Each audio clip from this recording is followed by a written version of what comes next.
Blastoise, you're always able to disrupt. Yeah. And I mean, what's so interesting, and I think needs to be reiterated here, is that Batrider has, he's been hit by the nerf bat on multiple occasions, right? Like, he's undergone so many changes, and he's still present. Talking about this with the DC coach, William Blitzley, and he said that you'd need to change the hero fundamentally to really. So you'd need to change him a lot for him to not be like a god tier pick. He's just frustrating as well. Like, you get sticky on you, you just can't turn around. That could tilt you. Yeah, that could tilt you. Well, we already know that they can be prone to tilting on the IG side, so it's probably a good job that they've got Batrider. Of course, that was according to Sakata, or him personally can tilt. He seemed pretty confident. Yeah, he's chill, man. So they ban out the Weaver, they ban out the Sniper. I mean, both of them obviously make a lot of sense versus VP's lineup, or versus VP, just because they even pick Sniper like in very random scenarios. It's not really like versus an OD or anything. I know that guy. So that's cool. You know that guy? Cool. Yeah, it was Suns fan. That was a picture of Suns fan. I know that guy. They still ban out the Juggernaut, even though Paparazzi will probably play the Luna. But Sakata has played a couple of games with Jugger as well, so want to avoid that in the mid lane. Does it give anything away about what they're going for mid? Because basically they're banning out two heroes that they don't want to go up against mid. I'm thinking a Dragonite. No one's Dragonite is very strong. It's they used it a lot in the qualifying. Yeah? They were happy with it. Yeah. I mean, the Weaver ban makes sense from IG because God knows you don't want to give that to VP, but. Yeah, I think that's a really good point. Like, point out that the DK, like VP isn't usually like that afraid anyway. Like, no one actually just kind of plays versus any, but giving him the best game is definitely like the opportune thing. So like looking at VP's lineup, the things that stand out to me at least is like they're probably gonna go for like their Darkseer, their Dragon Knight, get the mech timing, have probably the support Slardar. Still not obviously like put out there, but that's what their comfort is for the most part that they like to do.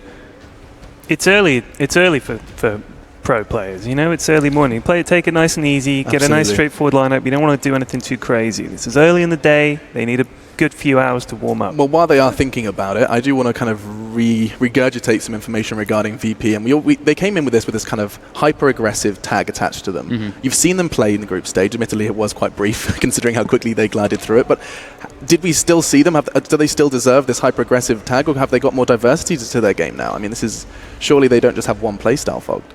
No, I mean they've recognized like a lot of what they've like what their old mistakes used to be. They always pick like this lineup that's very good in the laning phase, maybe not like super strong lane phase, but strong, like pretty strong in the laning phase. Very good mid game, very good late game. Always making sure that they have like different types of damage instances, making sure they can take objectives very easily, high damage burst as well. Like Shadow Demon Slardar opens up a lot for yourself. Obviously with Amplify and Soul Catcher, any hero can get bursted down. Right. I'm actually very intrigued that Lifestealer has been picked here. Out of the 12 games he was picked in the group stage, he won 4 of them. One of the least successful picks we saw in the group stage. What were those 4 wins when they were on Virtus Pro? Probably a good question to ask. Ramsey's Lifestealer is something to definitely fear, and when it's paired up with the Slardar as well, it's a whole nother monster. So I really love the Treant Protector. That is the savior of lanes. I think we talked about it a little bit on a panel during the group stages where Treant Protector was picked, and it kind of removes the aspect of single outplay, or at least doesn't really remove it, but it makes it a lot more difficult for a player to get a single kill on someone that, by purely outplaying them. It requires more of the rotation coming out from the teams, and it helps them just keep the lanes more stable, which we have been talking about is very important for IG Vitality this game. And complexity put it to good use. That was it. Yeah, they did. Yeah. I think it's they picked it, but VP picks the Darkseer. Obviously, Ion Shell very good at removing the tree refractions. And able to, like, it's a hero that forces your team to group up with the Darkseer. So you want to group up and you want to take a tower in one push. So it's kind of it's a very good hero in most stages versus the Treant Protector. Do you think VP are maybe lacking some push right here? I think the DK was the one that stood out for me like super heavily. I would be very surprised if they didn't pick it. It fits their lineup perfectly. It gives them more lockdown, which they kind of lack right now. It's just the Slardar pretty much there, and I mean that's just VP, right? It fits everything that they really need. Yep. A lot of melee though, if they go down that road. I guess you've got a lot of melee. The range form with the dragon is fine, but that is a 4 melee heroes. Wow, that was quick. Yeah, well. VP. Yeah, that's a. I mean, this is cookie cutter. VP for the most part. I thought maybe they might get the Lifestealer 4th and the Darkseer 3rd, but they just kind of left it a little bit more open-ended. They probably thought that Pasha, leaving the Slardar to kind of have an option of either being support or off lane, letting it be more ambiguous was a better choice by them. But Timbersaw is in the pool, isn't he? Yes. I'm wondering if they could take that and maybe run him mid or push him to the off lane and put the bat mid maybe. They could definitely It'll be pretty good Timber in this game, I think. The last pick. We'll see what runs against the Dragonite that is really, really good against the Dragonite. I mean, Dragonite is not going to really lose his lane regardless, but what could do well, Funked? That was Mamamoo, wasn't it? That was Mamamoo. That was Mamamoo and Papa Moo. Yeah.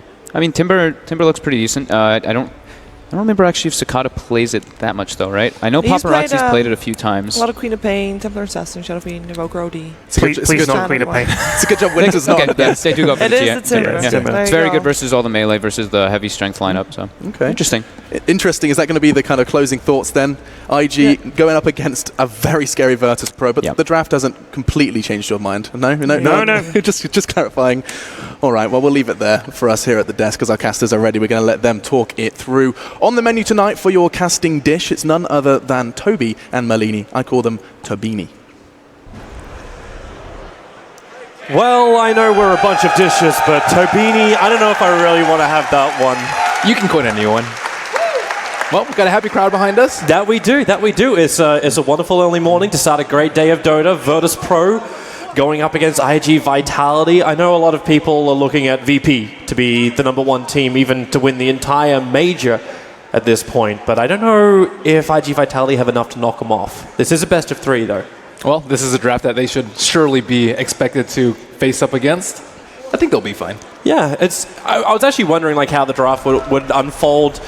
Shiva was calling it perfectly that we'll look to see like the DK coming in from VP for that mid lane play. I was waiting for the live stealer as well. This is VP in a nutshell. Nothing changes. Nothing is different. And IGV, Fogged was asking for really strong lanes, and it appears through their draft they've actually got that. Treant Protector always going to be there to lend that lending hand or living armor. And the Witch Doctor and Timbersaw. It's very, very good versus 3 strength, 4 melee lineup that they're running.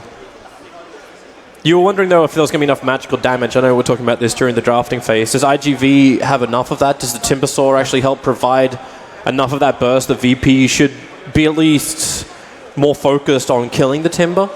Definitely. I saw some strange bans, though. I think they banned out Ember. Yeah, Ember was the final ban. Mm-hmm. I was like, I don't think I've seen that hero in a long time. No, it would have been a very odd lane as well. But maybe they're just wondering, like, what would be a bit of a problem matchup. That is the upside about the lineup for IGV. The fact that Bat Rider, there's no, like, Sleight of Fist steering change, which would have, like, messed around with him at all. So he can actually initiate properly on almost every single core. The SD, not as great a counter as he used to be up against the Bat Rider just because of the range. And looking at Ramsey's items, I wonder what's going on through his mind. He only started off with 2 Tangos, and perhaps wondering if he needs to Iron Talon at the start, maybe get some boots. Well, he's going to head down to bottom lane, and IG actually do what they're doing, which is the Iron Talon abandoning Bat Rider. He's gone straight into the Dire jungle. Like, can you rush up something else? If you're only going to have the Tangos, can you go for maybe even that early hand of Midas and get a big injection into the mid game? I think he'd rather probably get an armlet very, very early on. And Lil, they don't have an Ogre. That was first ban, but he's kind of playing like one. This is the way all the CIS teams love playing their Slaughter. Normally it's actually done in combination with the Iron Shell of Pasha, but you kind of need to get him up to level 3 to have that level 2 before it becomes really effective. So both of the off lanes very absent from heroes for VP and IGV. They're both just sticking to the neutral camps for the moment. And it looks like Treant Protector is going to head down to the bottom lane. Was wondering what Q was going to do on that. Sometimes we see the level 1 Nature's Guys so that he can go for a chicken snipe, but looks like he just wants to soak out some experience. Well, as long as he doesn't get caught out. With the rotation of Solo as well as Lil, they can find Q hovering around that bottom rune area. Not the easiest kill in the world. Just because he's just innately tanky. And with Leech Seed, it's a very difficult kill as well. This will be a very passive early start to the game until everyone starts to build into their primary items. The only lane which you could potentially see some big pop kills is this combo we've seen multiple times during the group stage, and that's the Timber versus the Dragon Knight. But you wait until that level 6 on the Timber once you bring in the Chakram. Yeah, the Timber doesn't have a Quelling Blade, so he's actually losing out a little bit in the CS department. Just a little bit behind, but very difficult versus the Breathe Fire. And in the bottom lane, this wave is pushed up all the way to the tower because IG Vitality have a very nice sentry ward that blocks a big camp. And VP expended a ward already, unable to deward, and Q will get some free XP. Much needed. It's actually really nice for Q to get so much of this. It may have been a little bit nicer for the Batrider to pick that up, but in July, okay, now he's going to TP down to the bottom. Ramses opens up, now with Rage of cooldown just a little bit of a second. In July can harass Ramses down, but Zolo is there, so with the defensive disruption, he'll keep In July back. But IGV keep their tower alive, and VP understand that chipping away at a Tier 1 tower when you're going up against a Treant Protector doesn't make a lot of sense, but this does if they can actually attack into the Luna. But Burning, there to stand by. IGV, really strong lanes. We called it before. It's just this Treant as well as Witch Doctor. They make sure IGV will survive. And they're able to keep tabs on a Slara. Slara he's not the most tanky hero if he's around sprinting, so they can't tower dive too much. Need to wait for more items on the Lifestealer. And he's not getting absolute free farm on the bottom lane. Lil's hoping for something, but he's not going to get it at the moment. This actually has to be one of the most passive starts the VP have been forced into in this entire tournament so far. They've always been looking for kills, always been looking for that hunt, that level of aggression, but their lineup is just a little bit slower than that. So it's a lot more patience we're seeing out from Virtus Pro. And Injali is able to free farm wherever he wants. 4.5 on the Batrider, just constantly stacking. And everything else just becomes a contest. That top little pool camp. Yeah, I don't really see any signs of VP trying to turn up the pressure anytime soon. Well, they can wait, right? Like, until Lifestealer's level 6, he doesn't even have a combo hero. You've got the sprint that comes out from the Slaughter. Potentially with Surge from Darkseer, that initiation range is going to get better for Virtus Pro. But who do you initiate on? You still want to initiate into a Leech Seed, the troublesome Q, who got a lot of levels from the bottom lane, so having overgrowth's also a problem, and Q is actually doing a nice little job. The crush will come from Lil, but with the Leech Seed already out, Burning, no reason to throw the Paralyzing Cask out just yet, but with Pasha moving over, this might be a better reason. In July, rotates in too. They go for another crush. Q is low, but the damage onto Lil is so high, the Living Armor won't protect him. Lil will get the bash in the first blood, loses his life to Burning. But a kill is a kill. VP gets something on the board. IGV something straight back. Yeah, he ain't all in for that end. Whew, that was a close one. But if they wait too long, then Batrider's just going to get his Blink Dagger, smoke up, get a couple of easy kills. They don't have the best supports to deal with the Batrider. Shadow Demon's like all right, I would say. Just not the best range on that disruption to save people. But as you mentioned before, who do they really gank? Top has Witch Doctor defending, and then all the lanes have Treant Protector defending. It seems to make more sense to go on that little Insurgent mission of Lil. Like maybe you catch the Batrider when he's low doing that stack, because that's exactly what In July was doing. He was doing the big stacks he had inside the jungle, but had to be pulled off to come over. So he only loses out in 2 skeleton minions. That's all he lost because of his movement. And he still gets the experience levels from killing off the Slaughter or being involved in that. In the bottom lane, Q spots out Lil, trying to wrap around from behind. With the Blightstone, this tower should fall shortly, if not for the help of the Living Armor. Maybe they actually bring in more support too to hold this Tier 1 tower until they bring detection. They actually cannot kill off Q. He'll always have that Nature's Gaia to dive back into. So he's got to pull Ramses off the tower. Ramses, whenever he plays his Lifestealer, loves just to rage, have a TP scroll if he needs to get back out again, but he'll rage to protect and just beat the tower down. But Q will hold this. He just needs a little bit of help. Yeah, just need to buy a little bit more time for the Batrider. And Luna, top of the CS charts right now. Pretty decent lead over everyone else. And in the mid lane, Timbersaw is slightly behind the Dragon Knight. It's going to be our first little smoke of the game, Burning it In July. So In July, he did spend all of his money, didn't go directly in for a Blink Dagger. Instead, he's got those Tranquils, Raindrops, plus the Wind Lace for the movement speed. So trying to close the distance, and they're pinging out. I don't know if they actually want to head to the top, or if mid is their goal. No one will be the nicer gank to have, because this will get Sakatara a little bit in front, as Chakram slows him down. Now the Paralyzing Can't, just a quick stun, allowing for the lasso, with the early points of a Maledict as well. Dragon Knight being dragged back in through the fire, need a little bit more damage now. No one will definitely pop. IGV with successful smoke rotation, kills off the VP mid. That was a great angle for them to gank from. They came from the left side, and then Timbersaw covered his retreat path to the right so that he could get slowed down to the point. And this is the smart play, a big play from the Batrider to actually not straight farm for the blink. They'd expect maybe a timing around 9.5 minutes, I would say, at this pace for like a blink smoke. and so he thought he had a couple more minutes to farm, and that's a very difficult game to predict. And so IGV ahead in the board. They're actually fairly ahead in CS too. One big thing is the fact that Paparazzi's got so much space on the top. He's managed to already crack that 60 CS mark, sitting just about 400 net worth in front of the lifesteal. Mid lane, the gank is on. SD is all there. Even the Darks here committing that wall, so they want to attack into the tier 1 tower. And you can see the effectiveness of Solo's kind of patented build, his max soul catcher build with no shadow poison. That's kind of been the go-to for most shadow demons now, but the Timbersaw just dropped. There's no chance of a TV reaction, even with living armor. He's not going to survive. We're going back into stall, however. There's no sentry ward, there's no detection again on Virtus Pro. This allows Q to freely walk up wherever he wants to. So Burning drags the creep wave back. Now they TP the Timber back into the mid lane, so all this chip damage you normally get from a DK, which will be capitalized on in a couple of minutes' time, it doesn't happen. Q's already got 3 points up in living armor. In July might be in a little bit of trouble with the open wounds on him, but Ramsey's, that rage won't last long enough.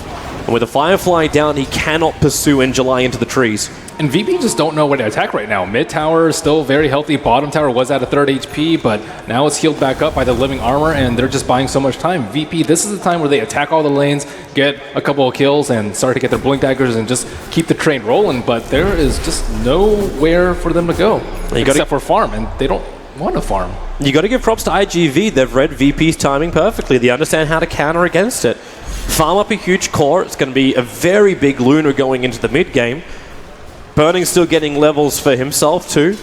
The fact this tree and it was able to get so many early levels, that living armor, maybe the sort of chip push the VP was running was going to be more successful because they're chipping away at the tier 1 with the lifestealer, the DK into the mid. Like all this is working nicely, but 3 points up in living armor is just so damn efficient. They just have to limit the Slaughter's timing. They don't really have a good place for the lifestealer to infest. Like they can't really get quick picks like they want until he gets his blink dagger, but he's sitting at 300 gold right now, and with no towers coming anytime soon, and with Injuly getting free farm, it might be a tough task for him to actually get that blink. Maybe once he's got his armor, it's going to be a little bit better, as everyone's going to moonwalk for just a moment. We'll pause up and get a little bit more stable. So we can always just laugh it off. But yeah, Q, maybe once that armor is there for Ramses, he can force the issue a lot harder. Force rotations out from IGV, because right now it feels like IGV are committing only just the bare minimum to hold the lane, to drag the lane back.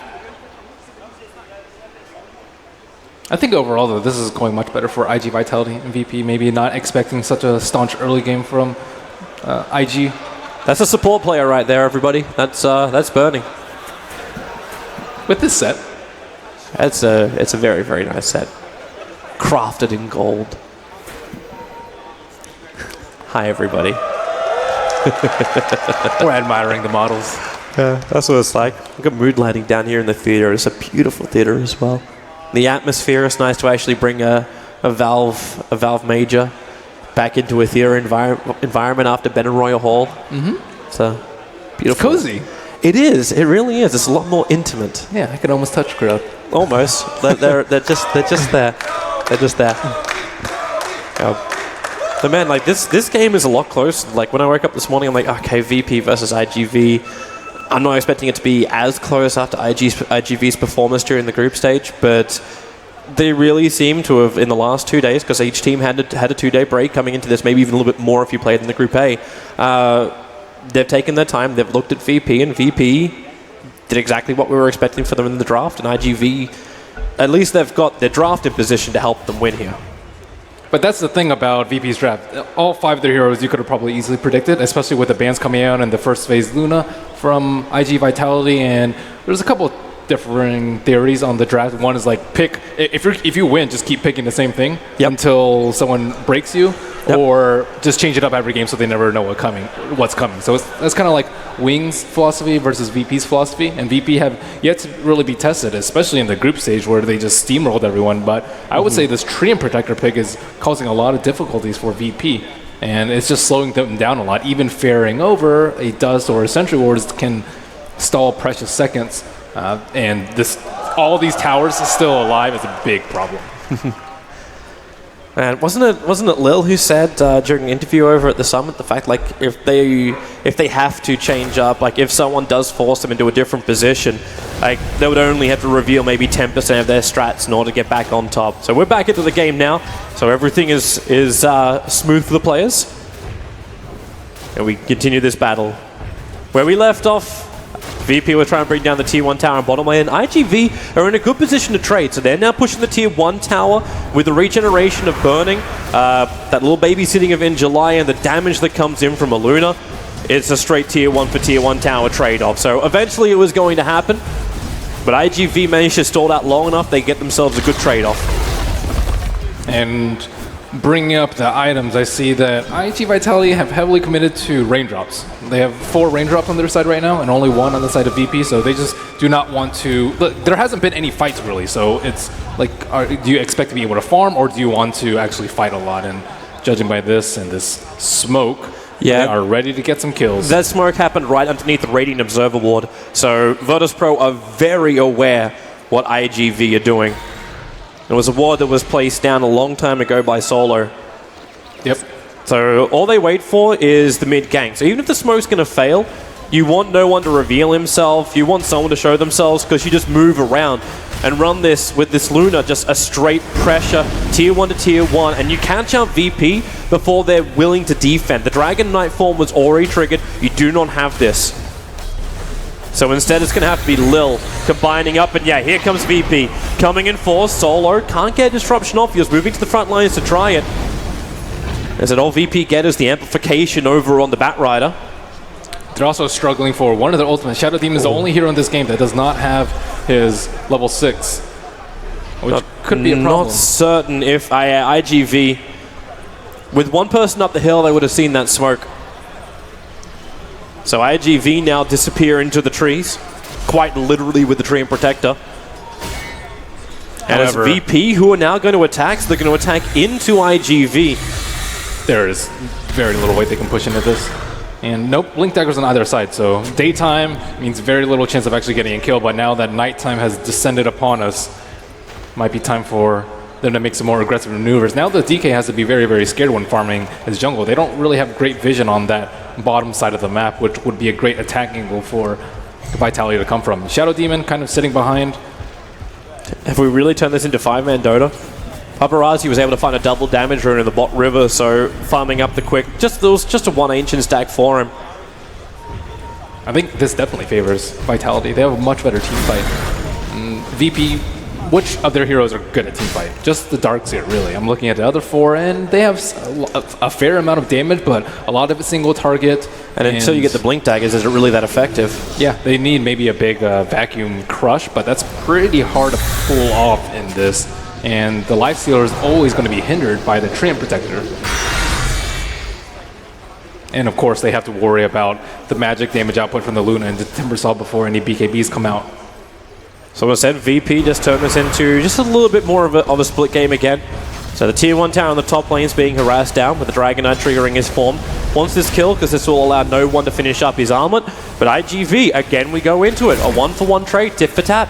It'll be the tier 1 tower that IGV want in the mid. They're doing a 3-man smoke though, and they're leaving the DK up on top, so IG Vitality may be a little bit wary. He has the TP scroll available, so this can still be a fight. The tier 1 tower's already taken, and IGV now heading to the south. They're pinging them out, but IG Vitality are sticking together as a ball, and most of them are just stacked behind the Luna just in case one of them gets caught out. They have a ward to drop their tracks behind. Will it pop the smoke? Yes, it will. So Lil gets revealed. And he's only just close enough to do that too. And IG Vitality head straight back to mid. They don't want to lose a tower. Well, they're becoming a lot more confident to fight now. Luna's just completed a Commander style, flying out with a level 2 ultimate from her. You can still get in close thanks to Nature's Guise. The detection being that close to your own tower, not really possible. They know there's a sentry ward because their other one got de-warded. Yep.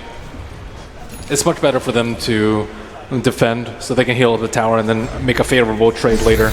This T1 tower, especially important for them because Luna wants to farm Ancients over and over again as much as she can. There's so little in this game. We got a smoke maneuver from IGV, but the network's really close. Like, Not even 100 gold in it at the moment. They saw Pasha TP bottom. That will be their target, but he is surged and he is gone. Well, even if they don't kill Pasha, the Luna's going to force the lane out. With 4 points up in Glaive, she pushes really, really quickly. In July is searching in around the tower, so they realize that no one's there to defend. They even scanned just beforehand. No one to pick off, so this is just going to be a tier 1 tower. And Virtus Pro, for the first time, they're not in position to get a counter tower Lil's straight getting away. a lot of space, though. Lil's just farming the top lane. He was sitting at 300, 400 gold maybe just a few minutes ago, but now closing in on his Blink Dagger halfway there. IG Vitality, do they want to defend this mid tower? I don't think that they're set up in position to do so, especially with that Observer Ward behind the T1 tower and Lil wrapping Do they around. see him? They see him. The sentry ward's there. Q's going to be revealed. A quick crush and a quick kill. Very deep into the Observer and sentry, just to the southeast of the mid-tier 1. So it's a kill and a tier 1 tower trade-off here from VP and IG. Yeah, and 3 of their Observer Wards are set up in the mid lane.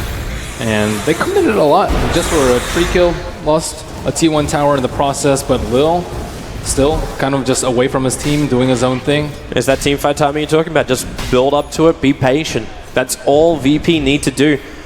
If you take a really bad engagement here, which is also very possible, all you do is just you feed the Luna.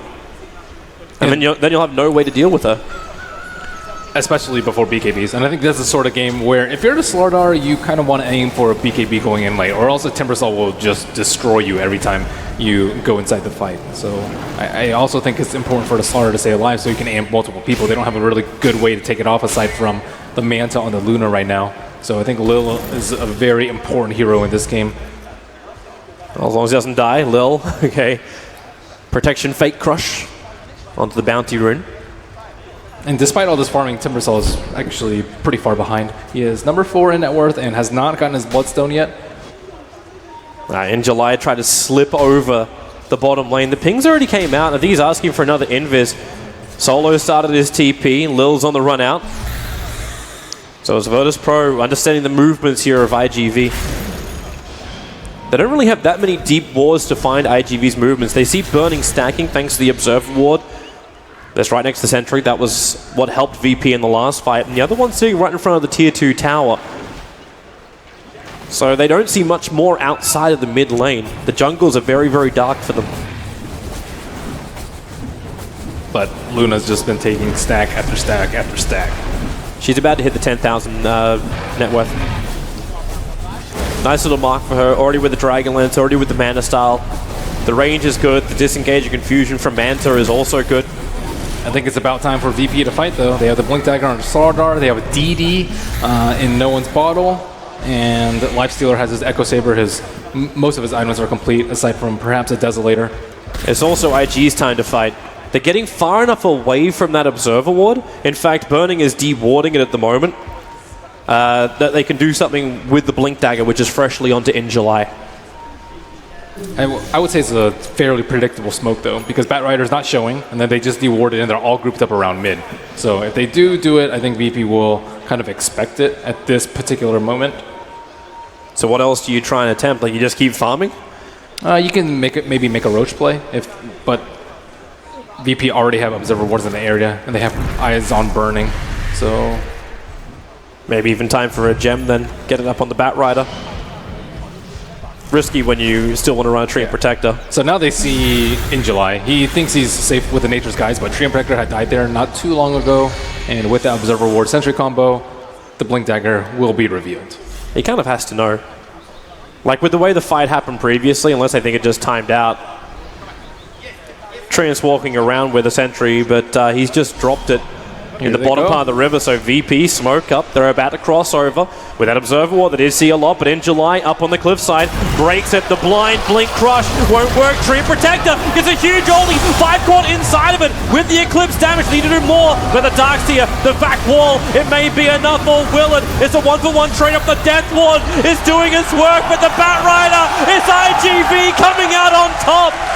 VP forced back The Blink Crush needing to work. In July is not done just yet. He wants Pasha. They need to get closer. Sakata gets in behind Solo, and with the sticky napalm, he can't even turn fast enough. Paparazzi, a double kill for him. In July, kills off Pasha. It's a team wipe. The favorites Virtus Pro just lost everything to IGV.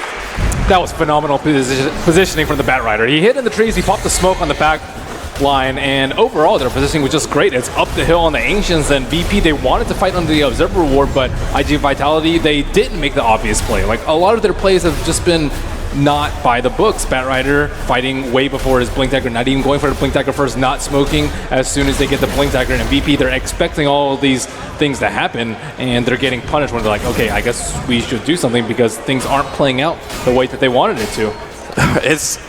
It's spiraling out of control.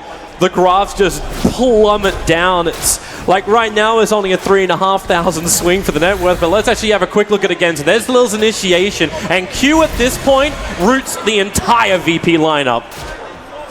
And the Eclipse comes out, and everyone is just clumped up around. They're trying to get all the illusions from the Wall of Replica, but Timbersaw is just so good at cleaning up in this sort of situation, and what great positioning by the Treant Protector. Dodging the Blink Crush, getting a 5-man root, and staying alive. And judging by that camera view is steaming up in the IGV box, they are looking good. They just need to keep that momentum going. There's your graph plummet. VP need to stabilize, but IGV are definitely the ones in the driver's seats. They just, I think, need probably 1 Force Staff, maybe a 2, I guess, on top of the Batriders, just so they can save someone from the Blink Crush. If they can save someone from that, then they can kite the Lifestealer easily with Root, and then after that, most of their damage will be gone, because Slardar is nowhere close to a BKB, and he is just going to perish. And after that, they don't really have too much control for the device. DK does not do that much damage. He's also forced to get a BKB because of this Timbersaw pick. And with all of this, with no money for Monkey King bars, Paparazzi looks even better. Just walking around with casual evasion, but once this is a butterfly, they're still in trouble. And IGV, they're knocking on the bottom door. They want to come into the VP base, so it took 21 minutes and a bit. But Burning's the first one to do damage to the tower, and now they're actually TPing out. They get VP to return home. But look at the Observer wards that they've set up. VP have been hailed as one of the best in this patch because of their ability to set up great vision. But now that they've lost fights, they've lost map control, that are losing out in the farm battle, I don't really know if they can keep up their network of vision. Well, they're trying to. This is the reason why Solo smokes, puts down 2 Observer wards in the bottom river area. Yeah, it's probably time for the Batrider to get a gem. Maybe if they secure the Aegis first, it's still a little bit risky to fight around the pit. I think DK is pretty good in the pit, as well as the Darkseer especially. It seems like a risk that they just don't need to take, but it looks like in July they're going to hover around it. They still want to fight. You have the double damage rune on the Luna, and this may just be enough to encourage them to go in. Yeah, but VP certainly knows up, and they certainly will not let this go for free. No, they have to fight. Fresh item of the Desolator over on the Lifestealer, so you'll have that for this fight, but they send illusions down from the SD to have a look towards the pit with the Observer Ward and the Sentries down. They're right on top of each other. IGV, they're pulling out of the pit. So VP got the information that Roshan's down to 50%. Yeah, there's not that many blind spots for IG Vitality, but that is one of them. The northwest of the Roshan pit. And they have to wait for them to walk into that Observer Ward. If they push mid T2, I wonder how IG Vitality are going to react. Might just be time for them to work on the Roshan, but without the DD, it's not going to drop that quickly. Roshan, they're going to 5-man smoke. He's at 50% HP, so now they're going to be scouting inside the pit with those Solar Illusions. IGV's coming to fight. They're coming to fight. So it's just illusions. The body blocking of the illusions, it just pinged. It just pinged. Solo knew what was happening, so then they just jump forward looking for the SD down to half-life. The back 3-man wall and grab! VP! They hit the mud! July has to force-starve himself away on low life, but the Luna and the Timberstorm will drop. Timber won't be down for long, thanks to Bloodstone charges. But Solo's positioning, noticing the illusions not having clear pathing, allow VP just to set up properly, but they're going to go in for Roshan. He's down low with the amplification. Sharkham causing some problems, but it's still Radiant. They get 1 the kill on Roshan, and 2 pick up the Aegis. As we have ourselves a small little pause. This is actually a huge time to pause, because that Flame Break's going to push a little onto the hill. VP is just really smart about fighting. How they took that last engagement. If SD dies, not the worst thing in the world. It's not like he really has any items. Oh, Lil gets down just in time, so the flame break doesn't push anybody around. Yeah, and Luna just got blown up so quickly. And she might need a BKB herself to deal with the vacuum wall. Her illusion is going to hurt her team a lot if she gets vacuumed into it. Which means more time that IGV have to stall up. So the fight was good, and with Roshan, they repair all the damage of gold as well as experience. So the game starts to level up more. Yeah, the blink from Pasha really making the big difference in that last team fight. They need Timbersaw to be... He was out in front. He got a decent amount of damage on a Shadow Demon, but then he backed off immediately after. They need him to provide vision for the team fights. He needs to be the big bad bruiser in front. If you go on him, you're going to lose the fight. But if he retreats, then Luna's left vulnerable to these blink initiations from VP. Which is why Luna, even if you do have a BKB, you may not get it off in time. Satanic may be the other way, just have the strength to survive, and then just, yep, that'll work. A VP, they're already prepping to fight once more. Looking down that mid lane. And they're bringing everybody. They don't have the best momentum in the side lanes. It's going the way of IGV on the top, even with a catapult behind it. They have to be careful, though. The Luna is still very, very strong. She has Butterfly. She's way ahead in net worth at the moment. So can't be too reckless with this siege. And Sakata's still, very, very far back, just scared of immediately dying. There goes the tier 2 tower. Maybe once he gets his plate mail on the Timber, he can play more aggressively. But he's just very, very scared. So that's the downside right about going for this Yule Scepter build. You can't just get that straight Shivas, but he can still PMS and he can pick up that plate mail now. Yeah, he probably wants some way to get rid of the amplified damage. But as long as he doesn't die to the initial burst, he should be fine once he builds up some stacks. And Gem has been picked up in July, and we'll take this time to get rid of some of the VP vision. They have 3 Observer Wards around the middle. Again, I'm not sure if he's going to be able to get them all. Kind of like a risky situation, right? The Slaughter could be there ready to blink on you. And they don't have vision of Lil at the moment. In fact, now with the Chakrams from Sakata, they will. So that's 2 Observer Wards down. 2 more, a little bit away from the Roshan pit. They didn't find the sentry. It's a little bit more covered up. Normally that wouldn't be as important, but the fact you're running a Treant Protector and they're trying to make the most out of that invis time. Now he's going to see it with the Firefly. I'm not sure if he saw the one that Lil is standing on top of right now. They pinged it. And got just close enough for it. But it's, again, it's the wrong side of the river that IGV just cannot move to unless they go in force. And Luna, looks like signs of a BKB are coming out. Ogre Club in the stash. Alright, so she'll go for the immunity. Fantastic thing during the fight. Already got ways to get rid of the amplification. Now, there's no extra stuns. Won't fear that Dark Seer initiation as much either. Even more than that, there's the disruption on her, which her illusions do a lot of damage. You don't really want to give SD free damage, although I guess he can replicate a Manta illusion. Yeah. So it's not that big of a deal, but the Breathe Fire also limits a lot of her damage because she has so much agility at the moment.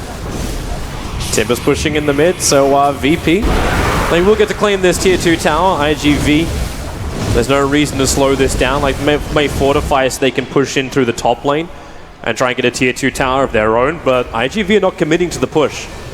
They're moving back again, looking to farm, and looks like they just don't want to fight until Luna has that BKB. Or while Lifestealer has the Aegis. Losing the gem right now would be very costly, would set them back a good amount of time. And they only have to wait 50 seconds, and then that Aegis is gone. Yeah, Lifestealer does not have that much in his defense. He's going very heavy on the damage, just really the armlet from the armor from the armlet to help him survive. But going Yasha as opposed to something else, Basher, or maybe even more defensive for his team with the AC. He might be going Manta. It's a common pickup on Strength Heroes to deal with the root from the Treant Protector. You don't want to have to use your Infest, and you can't wait for a Rage, or else you might just get lassoed without your Rage up and just die. So this way he can be more self-sufficient, and he can't rely on the Shadow Demon in this game because Shadow Demon is still very poor, but He is going for the Scepter. Great way to deal with the Luna in the late game. She might have to get a Hurricane Pike to not get kited in the fights later on. Oh, Aegis has now been reclaimed. It's a long Roshan spawn timer, so 2.5 out of the 3 potential minutes that both these teams will have to wait.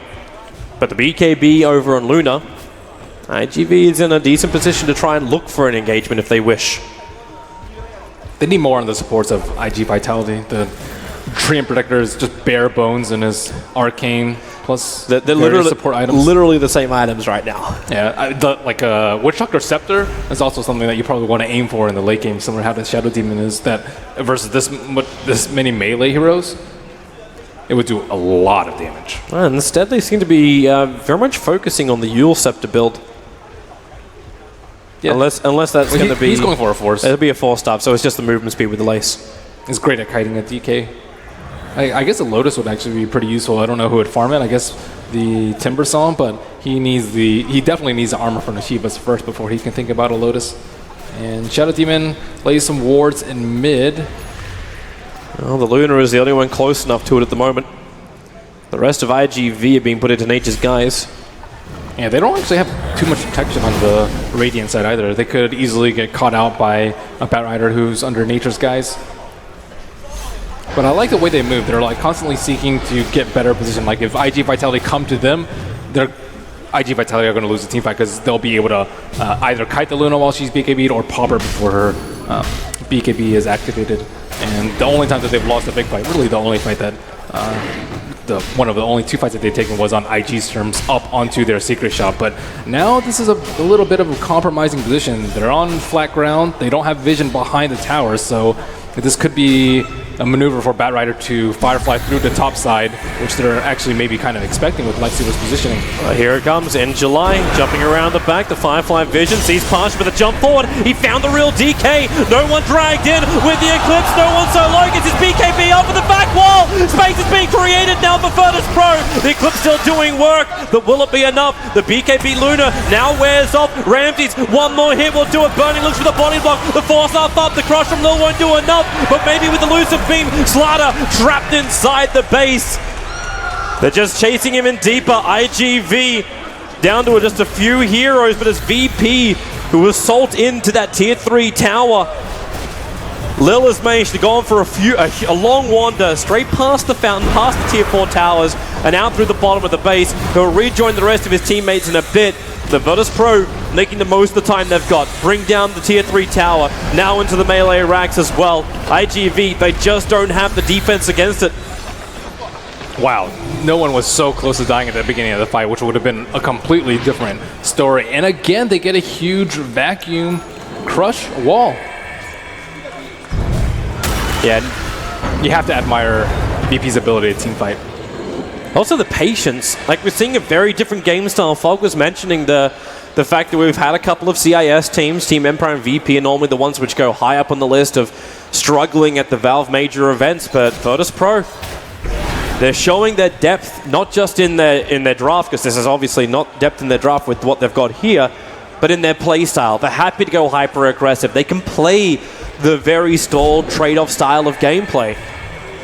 And they also have a lot of confidence plays. Like before that, it was pretty much zero net worth, which is very difficult to push into a T2 tower against a Batrider. And they were just confident that they'd be able to get their BKBs off and not die, and to pull off their teamfight combo. So now Darkseer is probably priority number 1, at least stopping his Blink Dagger so he doesn't get a great initiation. That's rather difficult to do unless in July, well, he could have actually not gone on no one. Mm-hmm. But at the same time, if that worked, you get no one with his BKB down. The Eclipse does solo effect damage onto a Dragon Knight, and they almost killed him with that alone. So maybe next time, like, this could actually work. Yeah, it was really close to working. At the same time, okay, maybe not anymore. Shadow Demon, yeah, he has gone back for that. Yeah, the Blink Dagger pickup over on the SD. Talked about the range at the very start of this game for SD, not the greatest instant counter to a Batrider. They are smoked without the Timber Saw. Timber Saw does not have BOT. He's on the far top side of the map, so this could be potentially a good opportunity for IG Vitality. VP is smoking up. They could look to go into Roshan, which they may think is alive, but it's another 40 seconds or ish until Roshan is up and running, and they'll find a traitor in their midst. aka the Dire Catapult, which accidentally solo attacked, breaking his smoke. So it's IGV who are currently, I almost want to say smoked, but they're just Nature's Geist, hanging around that tier 2 tower. And they're pinging on the T3, and Paparazzi does not have a TP scroll. Maybe he can exchange with one of the supports, but this could take some damage. There is an Infest Bomb waiting perhaps to be exploded on. They can't fight with their Luna. Luna's only just entering the base. VP didn't force the issue until now. No one will be the one man to the front lines. And once again, these TPs look for that Batrider initiation. No one's low, caught inside the chakra. As Luna mops up the rest of the wave. But all this chip damage doesn't mean that much if IGV can hold, because you've still got the living armor. So it's not a kill push here from Virtus Pro. They'll back up. Remember, they were still waiting for Roshan, and Roshan's alive, but because they didn't kill the catapult, IGV also have this information. And now the trader will die. Yep, they finally seen the Lifestealer pop out. But this is not good positioning from them, and one Observer Ward, D Ward. They still have another one, but doesn't catch sight of any of IG Vitality. IG's looking back into Roshan. Now, Injuly didn't go just far enough to the side to see the Observer Ward. Now, with this flight, he will actually see the Obs Ward. So, VP are going to have a very dark map.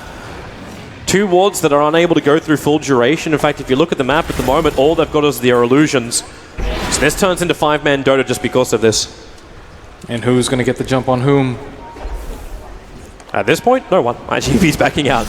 Defend the base to start with and stay as close as you can to Roshan. You can't leave that long, though. Slardar with the Amplify, with the Lifestealer, and no way to scout inside the pit. With the Mantra Illusions, and they have a Dire Observer Ward on the hillside. Yeah. Now, there's no flying vision in that area. So while no one does actually have a gem, yeah, another traitor. There's plenty more where that came from. And I see no smokes in either team's inventory. Now, VP can wait. Look at top lane. IGV have to go back to defend this unless they want to lose tier 4 towers. The BTs really need to come on that Timbersaw.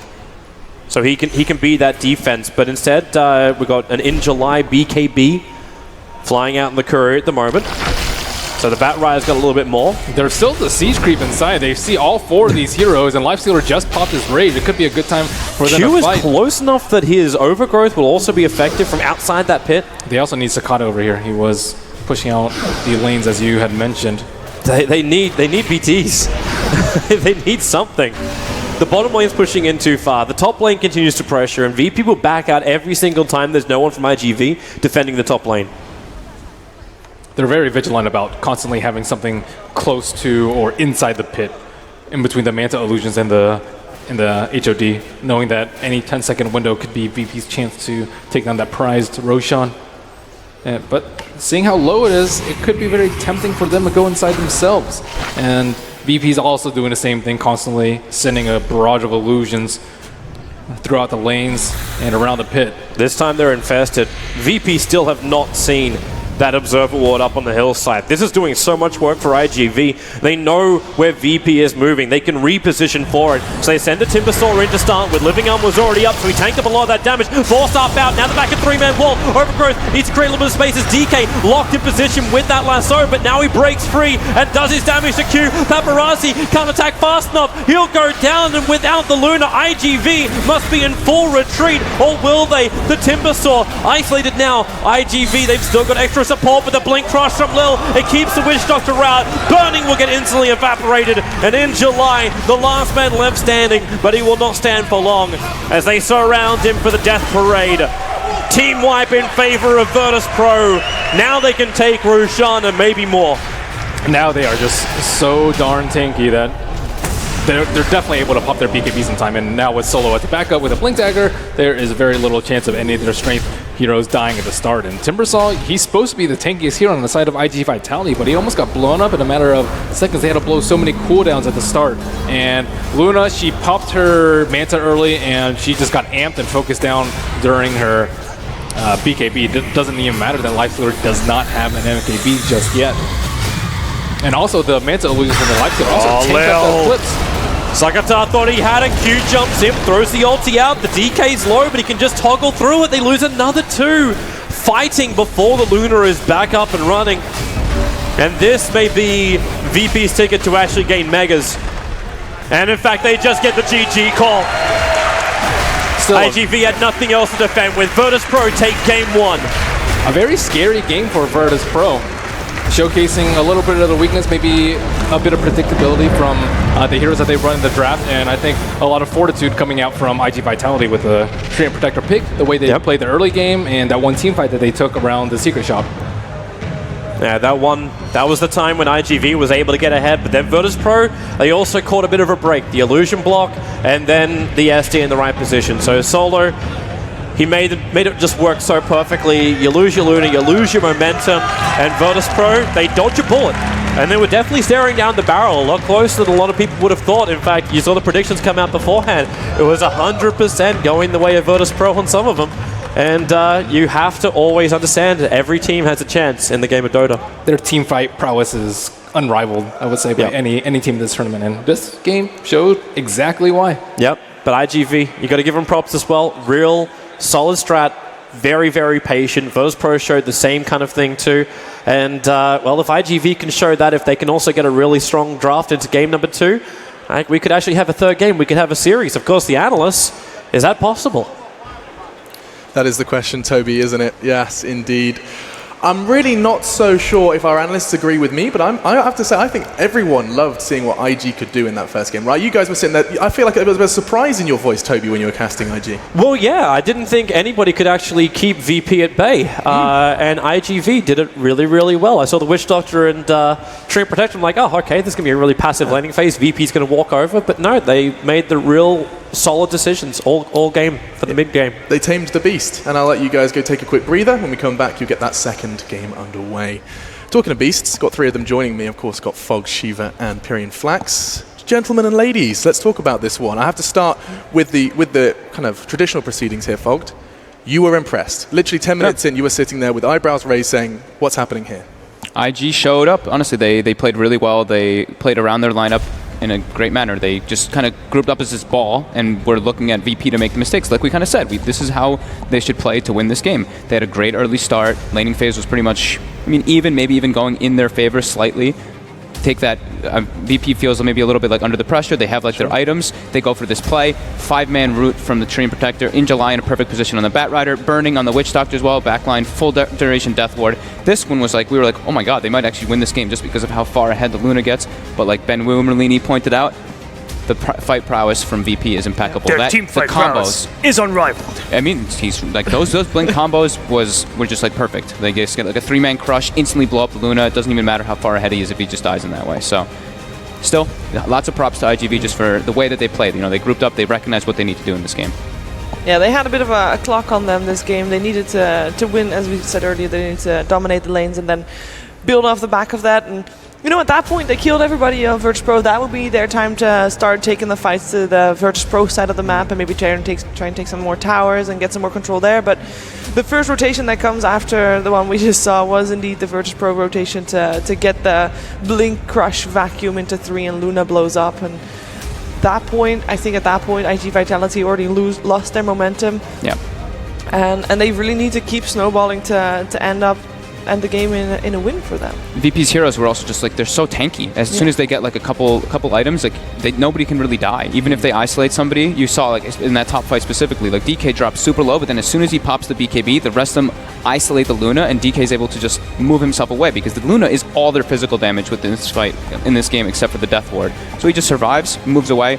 Fight's completely put in a weird position where they can't get to him because they have so many frontliners. So I think it was interesting what you were saying about the how good open wounds is. Like if you're fighting 5 against 5, it always seemed to me like IG were obviously their game plan was stick together. We'll stick together. We won't get picked off. But when you're doing like 5-manning into Darkseer, he got some really big vacuum walls off, which kind of set things up. And then you have the DK and the Life Stealer to try and get through. It's like you said, it was. That's also like that's a good point too. We mentioned downstairs, like the Darkseer, the wall. You have to always think about it versus Luna. That illusion just keeps getting beefier and beefier and beefier. So you're kind of fighting versus 6 heroes in a way if he gets a great vacuum wall combo.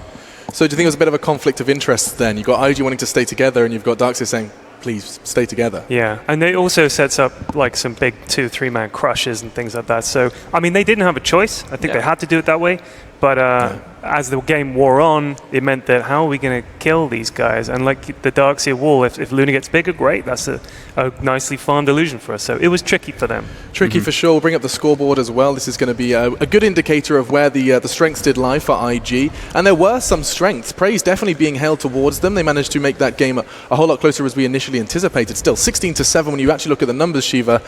It looks a little more damaging than we anticipated. Yeah, I think mostly for me standing out on IG Vitality is in July. He made a very early rotation to get the kill on the Dragon Knight to basically keep Virtus Pro at bay. And I think he kind of tried to set the tempo of the game, which for them had to be fairly high. It's tricky to do that just with a bad rider, with the follow-up not being really there because Sakata didn't have that much farm. In terms of backup damage, there wasn't that much. So the fact that they could get those kills is very impressive. It's just unfortunately it wasn't enough. It was Ramsey's Lifestealer. Yeah. I mean, what really can we add to that? It is he is, like you said, talking about beast. Like that guy is a beast on that hero. That guy's Lifestealer is something out of this world, honestly. But another thing that stood out for me, at least, is just you can see like how much VP was kind of forced to do this 5-man thing because of how IG was playing. Like they did a great job of like forcing VP to do that because you look at this, the like assists, the kills, the deaths. Everybody's pretty much involved in every single kill on VP's side. They were forced into going to this like, 5-man ball instead of like. Sometimes we see like the Slardar Lifestealer just go for these infest pickoffs. That did not happen this game. IG did not give them the opportunity to do that, but inevitably they did lose just the big team fights. And I do love as well when I was highlighting in the draft that Lifestealer is one of the more overrated picks. 4 out of 12 games wins, and you're like, how many of those were Ramsey's? Those wins? And yes, okay, top of the scoreboard, big stuff from him. And actually, we'll continue to talk about him a little more because he has been nominated for the MVP. We'll be talking about that in just a moment because first, it's none other than Purge to break things down further. This is going to be awesome. You've got your screen back, Kevin. I have. Okay, enjoy yourself.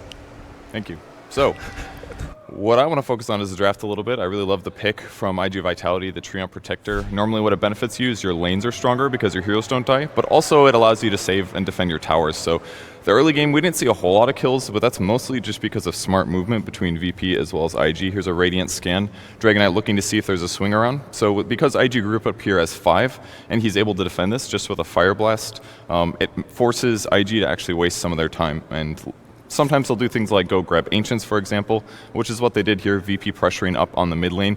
And as soon as they see that IG is actually reacting to this with all of their heroes, they're instantly out of there. Because within about 5 seconds, if you take a look at the mini-map over here, just look how far away the Lifestealer already is. He's setting up to pressure at different parts of the map to ensure that his team still gets maximum advantage. So IG slowly walks in with 5 heroes. VP's way gone, they're off to farm.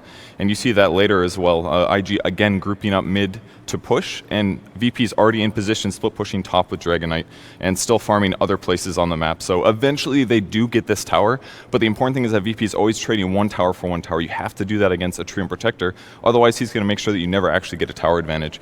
And finally, the more important one is IG eventually moving to the bot lane, but again, VP pressuring the mid lane. They're also split pushing top with a support. They're just getting really good usage out of their heroes. So despite the net worth being pretty comparable, I feel like VP did an important strategy in the first 2 minutes to make sure that they didn't have to deal with the Treant Protector too much. Thanks very much, Purge. I like that we've got this back. This is one of my favorite parts, and we can get his mind visualized on that screen. We're going to be seeing a lot more of him as this day does progress. And of course, we're going to be seeing more of our panel, because it is almost time to start talking about our second game of the series.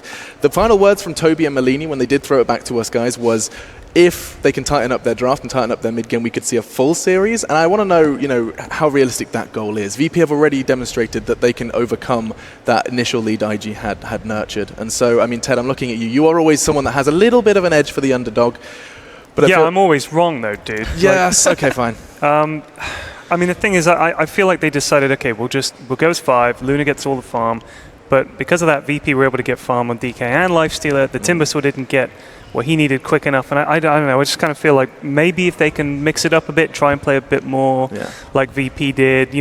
They were balling around kind of obviously as far as like dodging a boulder in the start of Indiana Jones. You can see it coming, like Kev pointed out, you just back up sort of thing. Yeah. So I don't know if they need to maybe think about another approach, but they ran them pretty close for a while there, and then VP turned it on. Yeah, turned it on. I think that's a good way to summarize it, right, Shiva? At one point, I think there was a lot of belief for IG in that green room. Yeah, we were actually thinking like, oh, they're going to do it. You know, we've got ourselves a series on their hand. It's a lot more even than I think anybody was expecting.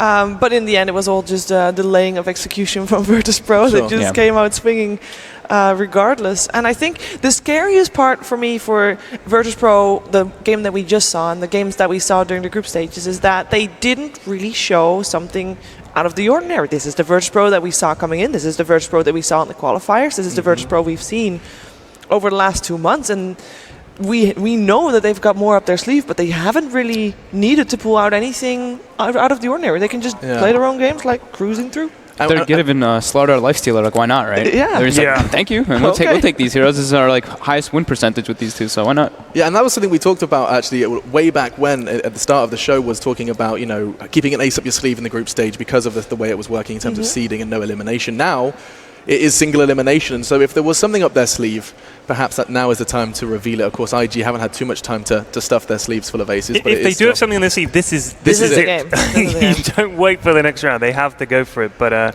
the problem is, like we said, they got stand-ins. Maybe one of the stand-in guys came in and said, guys, I've got this great idea. You have to trust me. If it comes down to the game where we're going to get eliminated, we'll just do this.